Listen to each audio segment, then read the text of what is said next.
Hello, everyone. Welcome back to another episode of Self-Published Success, a show that highlights forward-thinking self-publishing processes to give you the head start you desire on your authorship journey.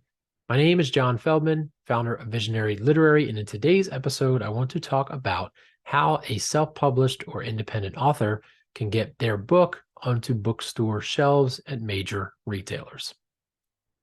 As a self-published author, your goal is probably, as any author's goal, is to see their book placed on bookshelves nationwide or globally, um, so that they can have that satisfaction of seeing their book on bookstore shelves to really feel like they have made it as an author. So the good news is that this is possible, but it does take some work, and there are some requirements that you need to make sure your book falls within in order for bookstores to purchase copies of your book. So here are a few of those tips to get you started and make sure that your book can be on bookstore shelves. Tip number one is to make sure you choose a reputable distributor. Technology has made distribution of your book to every retail chain across the globe as easy as clicking a button. So Ingram Spark, Draft to Digital, Amazon KDP, you can get your book onto the major bookstores' online catalogs with the click of a button. What you want to do before you choose your distributor is to make sure that you review which catalogs they distribute their books to. So, for instance, Ingram Spark is the most popular choice for self-published authors because Ingram Spark gets you in every retail chain across the globe. Ingram Spark, their parent company, Ingram Books, is the largest distributor in the world, and most traditional publishers go through Ingram Books, which for Ingram Spark self-published authors means that they can get into the same bookstore catalogs as traditionally published books. However, the major note here is that if you go through Ingram Spark, Amazon KDP, Draft to Digital, any of those other sources for distribution, your book is print on demand. So that means your files are stored inside of that distributor's website. When someone goes to, for instance, someone goes to Amazon and buys your book is not printed until that purchase is made. A single copy of your book is printed and then it is shipped. So that's the print on demand model. In order to get your book placed on shelves across the nation, for instance, Barnes and Noble, if you want your books on every bookshelf in every Barnes and Noble, they don't accept print on demand titles. So you have to go through a warehousing and fulfillment model of publishing, similar to what traditional publishing houses do. This is a lot more work than most authors, self-published authors, are willing to put in. So 99% of authors go the print on demand route. If you do, that's okay. There are still other ways that you can get your book onto physical bookshelves. But if you do go the warehousing and fulfillment model, you can submit your book via their online portals, and you can be placed on shelves at, again, Books a Million, Barnes and Noble, even airport stores like Hudson News. There's a lot more work involved. You need to show proof that your books can sell, your marketing plans, XYZ, but it's much more possible to get inside of stores across the globe, across the nation or globe with that warehousing and fulfillment model of publishing. The print on demand model, though, again, you're not out of luck. You're still in every single retail chain's online catalog, which means that someone can go to their website, purchase your book, and it's print on demand. But getting into physical bookstores is just a little bit more difficult.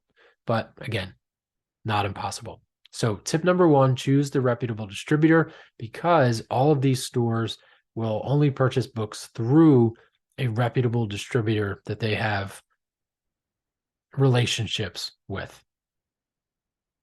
Tip number two is to make your book returnable.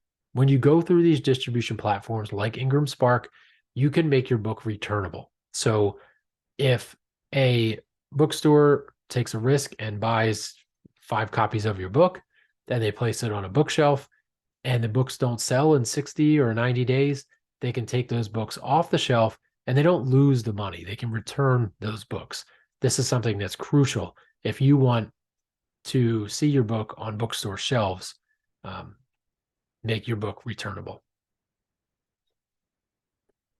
Tip number 3 is to set a competitive wholesale price.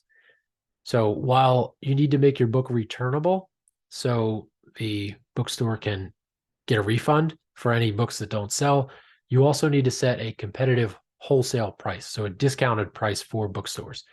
Typically, this is set at 55% of the discount is 55% of your retail price.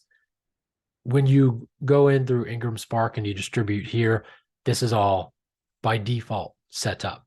So just don't change those numbers to anything lower. You can move it around a little bit, but not much lower, because the lower the discount, then the less chance the bookstore will purchase your books, because again, the risk is just a little bit higher if they have to spend more money. Number 4 is to market your book. So marketing is key. Now that you have your book inside of a reputable distributor and you have it set up properly to where bookstores can go in and buy your book with very little risk, now you need to market it. So the bookstore won't just pick up your book because it has been distributed to their network. There are 1 million books published every year, 1 million new titles every year. There's not enough shelf space to house all of those titles. So what you have to do is market your book, start getting some of those early sales in to make the book enticing. What you can also do, right? So you have to have something that if Barnes and Noble, for instance, goes and looks at your book, they look at the numbers inside of their system, and then maybe they do a little bit of research, make sure you have a book website, you're promoting your book, things that show, that give them more confidence that if the book goes on their shelf, it will sell. Also, if you want to get your book inside of bookstores, local bookstores, if you are already in there, you've gone through the proper distributor, they can find your book in their online catalog. If you have people go in and ask for your book, family, friends, fans who want to read your book, if you walk into a store and walk up to the customer service desk and say, do you have this title by this author? And they say no, they will offer to order it for you right there because it is in their catalog. But if enough people come up and show a desire to have this book inside the store, the bookstore, just that local one at least, might order a few copies of the book, thinking that other people will come in and will want that book. So that's just a little bit of a strategy. But again, don't rely too heavily on that, because if you have an influx of people asking for your book at one location and the store orders 7 or 10 copies of your book and they don't sell, then you might end up losing money, because when they return those books, and if you set your wholesale price at a certain discount, then you might end up having to pay the bookstore for that shelf space for that time. Tip number 5 is to be patient. As with everything, just be patient. It's not going to happen overnight. Especially with what I was just talking about there, having people come in and ask for your book. It's a good strategy to get your book into the bookstore, but don't rely on everything to happen overnight, because as with any brick and mortar store, things are a little bit slower than they are with e-commerce or anything online. So there will be numbers and things and calculations that the local store will need to look into before they order your book. But as long as you do tips 1 through 4, you should be in the best possible spot to see your book on a bookshelf. So with that, there were 5 tips there, but there's a few extra pieces of advice to have. So number 1 is to, if you're a local inside that bookstore and you know someone who works inside the staff, or you become friendly with the staff, you attend other bookstore events, you talk about yourself, just building relationships. As with anything in life, building relationships will help you, will expedite the process.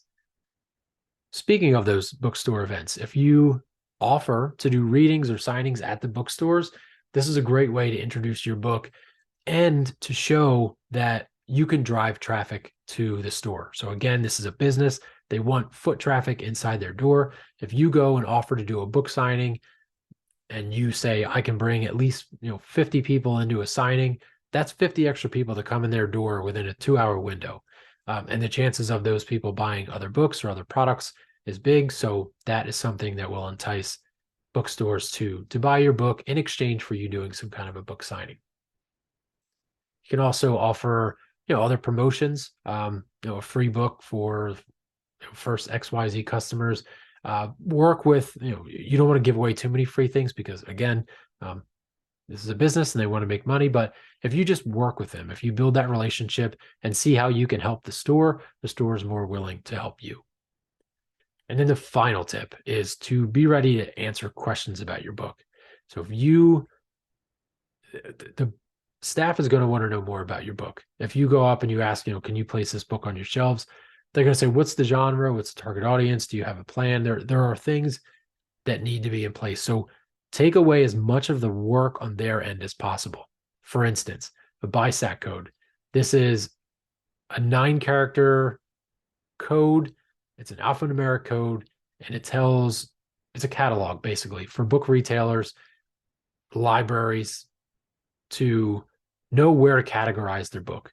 So if you know exactly what your BISAC code is, then the bookstore doesn't need to look around and do research to see what's the best shelf space to put this on inside the store. So for instance, if you come in and your book it's a literary fiction book, family saga, right? But you go in and you ask the staff to buy a copy of your book or a couple copies of your book, and they ask you questions about it. And if you don't know your BISAC code, if you don't know the exact genre, you're like, well, it could be literary fiction, it could be family saga, then that's more work on their end because they're going to have to do the deep dive to figure out where exactly on the shelf does this book need to be in order for the right target customers to see it. So knowing your BISAC code could be a big help when it comes to trying to get your book into the bookstores. So technology has made it easier than ever to get into the catalogs, but to get into physical locations, got to have some sort of additional strategy in place, additional relationships in place. There's legwork to be done, but it is not impossible to do so. If you want to get your book into bookstore shelves, we can help. Either way, either the print on demand model or the offset printing way, which only about 1% of self-published authors go, but it can be a way to get your book in stores nationwide and into airport stores. So there are many ways, and we can help if you need help. As always, thank you for listening. If you found this episode valuable, please leave a review. We are on a mission to help every aspiring author write their book and distribute it and see it on bookshelves, but we can't get there alone. If you're one of those aspiring authors, don't forget to utilize the free roadmap that we've created for you, the aspiring author, to find success on your authorship journey. Go to visionaryliterary.com/resources to get started with your free resources today.